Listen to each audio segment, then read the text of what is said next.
Hey everyone, I'm Margaret, 25 years old and an aspiring artist. Never in my wildest dreams did I imagine I'd be sharing a story about how my own grandmother tried to burn me with boiling water. But here we are. It all started 2 years ago when my mom, Sarah, passed away. She was my best friend, my rock, and losing her felt like a piece of my soul had been ripped out. The only thing that gave me comfort was the beautiful collection of jewelry she left behind. Each piece carried a memory, a story. After Mom died, I stayed in the family home with my grandma, Martha. At first, it was comforting, like having a small part of Mom still with me. But things started to get strange when Frank entered the picture. "Margaret, dear, have you met Frank?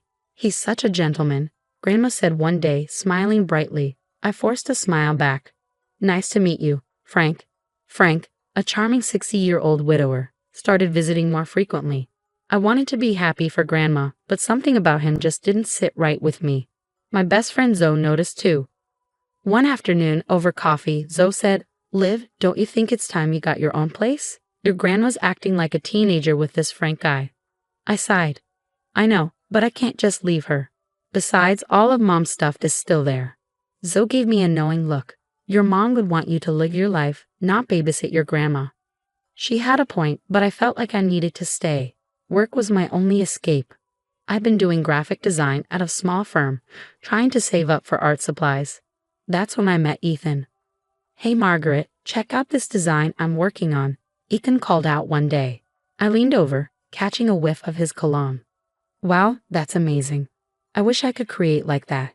He smiled. "Are you kidding? Your work is incredible. You should really think about doing your own art full-time." I blushed a little flutter in my chest.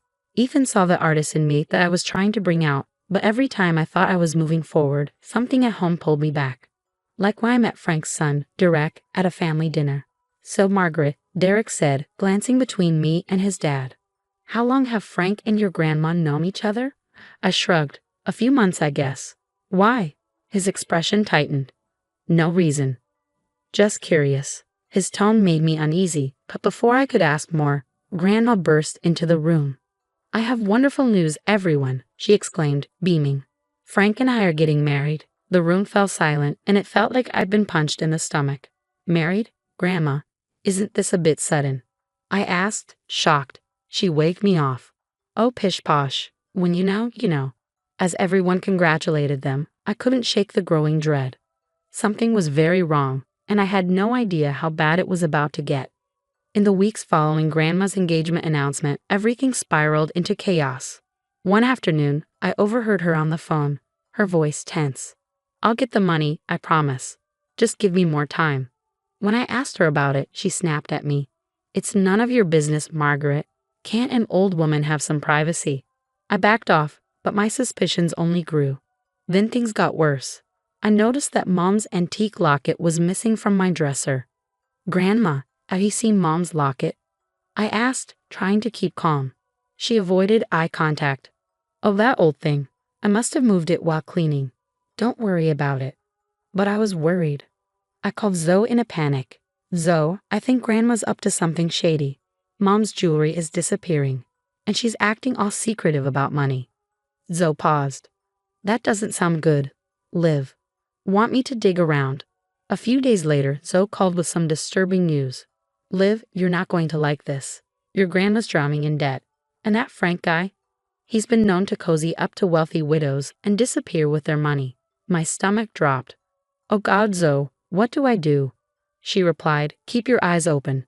We need solid proof." For the next week, I watched Grandma closely. The final straw came when I saw her sneaking out early one morning with Mom's jewelry box tucked under her arm. I followed her to a shady pawn shop, and there she was, selling off piece after piece of my mother's jewelry. I couldn't hold back any longer. "Grandma, what are you doing?" I shouted as I burst into the shop.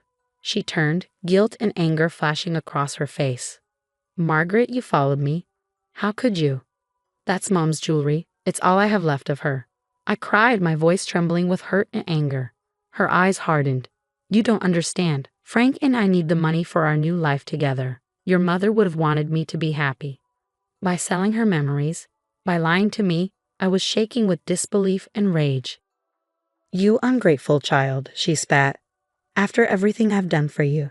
She grabbed a kettle of boiling water from behind the counter.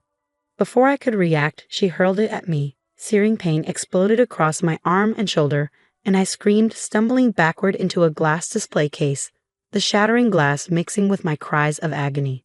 I looked up at Grandma's face. There was no concern, no regret, just cold, hard anger.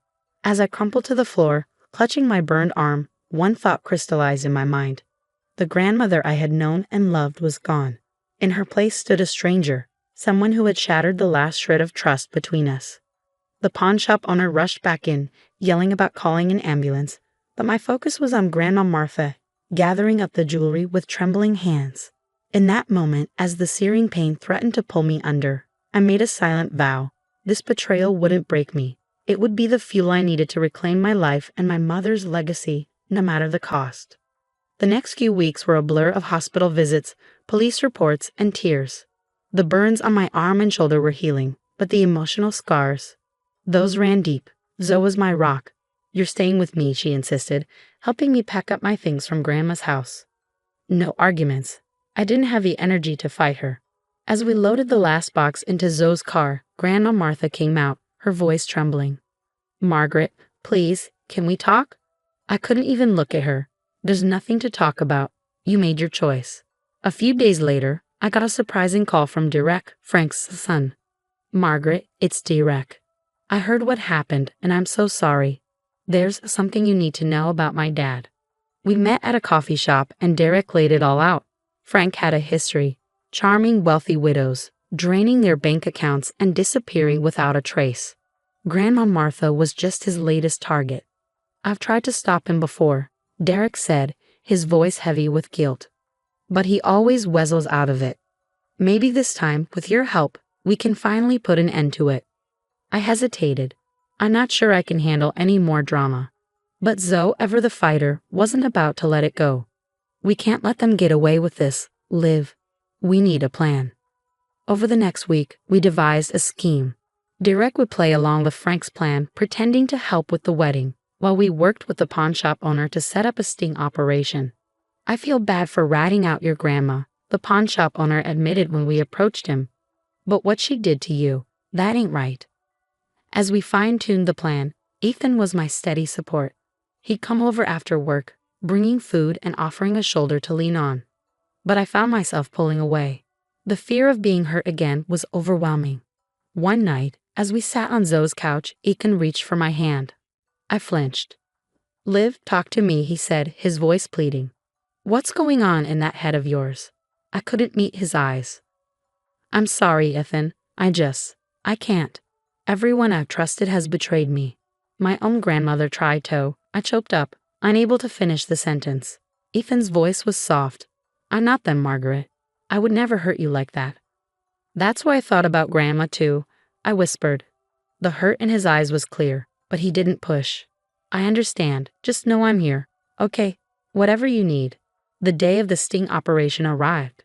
We had set up hidden cameras in the pawn shop and wired Derek for sound. The plan was for him to bring Grandma Martha and Frank to the shop under the pretense of selling family heirlooms to fund the wedding. I watched from a distance as they entered the shop.